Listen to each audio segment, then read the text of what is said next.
महाराष्ट्राचा इतिहास या यूट्यूब चॅनलवर आपल्या सर्वांचं सहर्ष स्वागत आहे.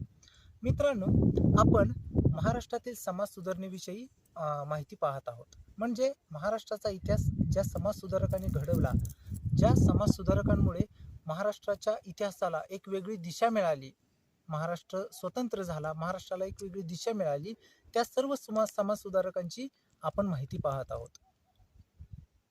मित्रांनो, आपण महात्मा फुले, डॉक्टर बाबासाहेब आंबेडकर यांच्याविषयी माहिती पाहिलेली आहे. पण महाराष्ट्रामध्ये आणखी एक समाजसुधारक होऊन गेला की ज्यांची माहिती पाहणं, ज्यांनी केलेल्या सामाजिक सुधारणा पाहणं हे आपल्याला अत्यंत गरजेचे आहेत. त्यामुळे आज आपण एक मोठ्या दिलाचा राजा राजर्षी शाहू महाराज यांच्याविषयी आज आपण माहिती पाहणार आहोत. मित्रांनो, राजर्षी शाहू महाराज यांचं मूळ नाव यशवंतराव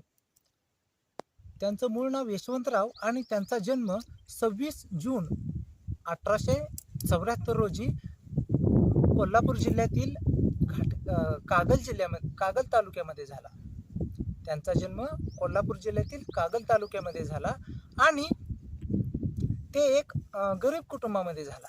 पण कोल्हापूर संस्थानांचे राजे 6वे शिवाजी यांचा अकस्मात मृत्यू झाला आणि त्यांच्या पत्नी आनंदीबाई यांनी या यशवंतरावांना दत्तक म्हणून घेतलं. म्हणजे यशवंतराव जयसिंगराव घाटगे यांचे यशवंतराव भोसले झाले.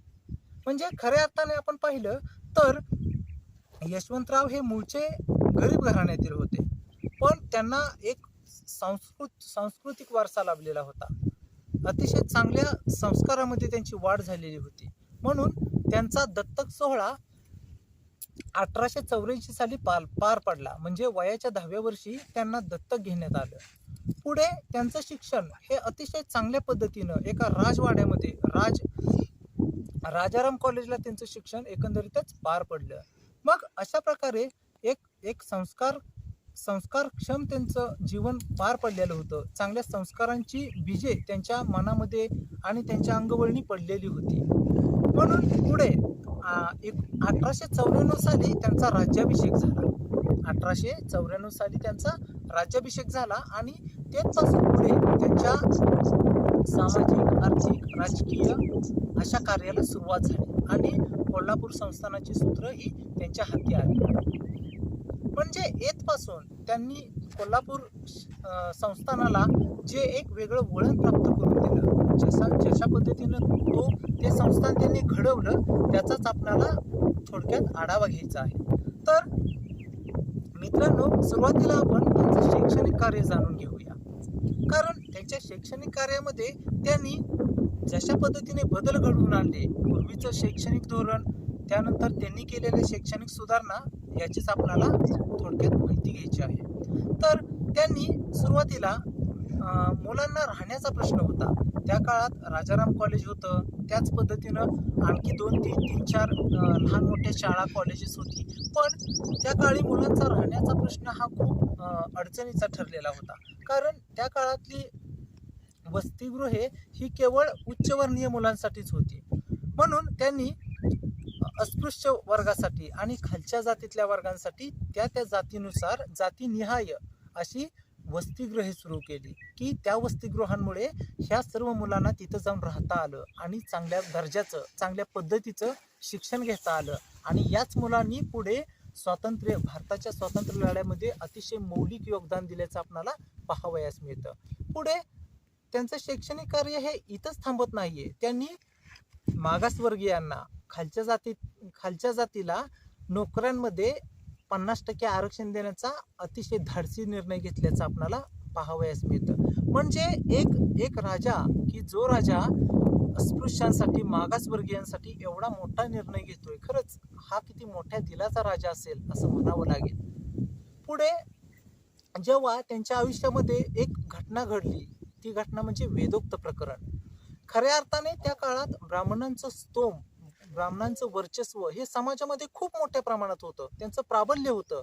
पण या परिस्थितीवरही शाहू महाराजांनी वेदोक्त प्रकरणातून मात केली. जेव्हा वेदोक्त प्रकरण म्हणून नारायण भट हे एक ब्राह्मण त्यांचा एक कार्यक्रम करताना मंत्रतंत्र म्हणत होते तेव्हा त्यांना त्या मंत्रतंत्रामध्ये काहीतरी त्रुटी जाणवल्या. एवढे राजर्षी शाहू महाराज सूक्ष्म दृष्टीचे होते. तेव्हा त्यांना प्रश्न विचारला.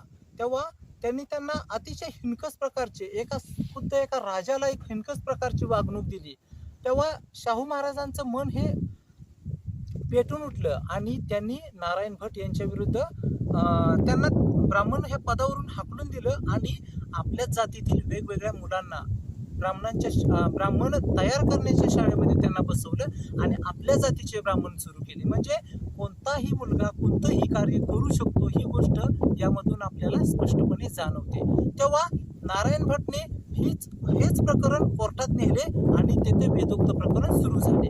पण शाहू महाराजच या प्रकरणामध्ये विजयी झाले. म्हणजे अशा प्रकारे त्यांनी जेव्हा डॉक्टर बाबासाहेब आंबेडकरांनी कोणत्याही जात कोणतंही कार्य करू शकते, सर्व कार्यामध्ये सर्वांना सुटका आहे, स्वतंत्रता आहे, अशा पद्धतीचं जेव्हा कार्य डॉक्टर बाबासाहेब आंबेडकरांनी भारत देश स्वतंत्र झाल्यानंतर राज्यघटना लिहिताना केलं. पण त्याच अगोदर हीच जाणीव 19व्या शतकाच्या सुरुवातीला राजर्षी शाहू महाराजांना झाली होती. म्हणजे त्यांची बुद्धी ही किती चिकित्सक होती याची प्रचिती आपल्याला राहून येते. म्हणजे अशा प्रकारे त्यांनी या वेदोक्त प्रकरणाचाही अतिशय चांगल्या पद्धतीनं छडा लावल्याचं आपल्याला दिसून येतं. पुढे त्यांच्या जीवनात आणखी एक महत्वाची घटना घडली की त्यांनी अस्पृश्य समाजाला आणि एकंदरीतच खालच्या जातीतील वर्गाला आपला एक नेता त्यांनी दिल्याचं आपल्याला दिसून येतं. माणगाव येथे एक परिषद भरली होती. त्या परिषदेचे अध्यक्ष होते डॉक्टर बाबासाहेब आंबेडकर आणि त्यात राजर्षी शाहू महाराज देखील आले होते. त्या परिषदेमध्ये डॉक्टर बाबासाहेब आंबेडकरांनी एक अतिशय चांगल्या पद्धतीचं भाषण केलं आणि त्या भाषणामुळे राजर्षी शाहू महाराजांनी सर्व समाजाला आणि त्या सभेत जमलेल्या सर्वांना सांगितलं की आता इथून पुढे या दलित समाजाचा जर नेता कोण असेल तर ते हे डॉक्टर बाबासाहेब आंबेडकर आहेत. म्हणजे एवढा खमक्या विश्वास त्यांना आंबेडकरांबद्दल वाटत होता. म्हणजे अशा पद्धतीने मित्रांनो राजर्षी शाहू महाराजांनी शैक्षणिक कार्य भरीव प्रकारचं केलं. वेदोक्त प्रकरणाचा चांगल्या पद्धतीने छडा लावला. सामाजिक कार्य करत असताना त्यांनी वेगवेगळ्या प्रकारच्या आरक्षणाचा स्वीकार केला. त्याचप्रमाणे त्यांनी मुलांसाठी वसतिगृहे सुरू केली. जातीनिहाय वसतिगृहे सुरू करणारा हा आपल्या देशातील हा पहिलाच राजा आहे हे ध्यानात घ्यावं लागेल. आणि पुढे जेव्हा आंबेडकरांच्या हाती सर्व चळवळीची सूत्र देऊन त्यांनी आंबेडकरांना एक दलितांचा एक खमक्या नेता म्हणून त्यांचा जयघोष केलेला होता. अशा प्रकारे राजर्षी शाहू महाराज यांच्या कार्याचा आपण थोडक्यातच आढावा घेतलेला आहे. तर मग या राजाचा मृत्यू 6 मे 1922 रोजी झाला आणि त्यांच्या एकंदरीतच कार्याला पूर्णविराम मिळाला.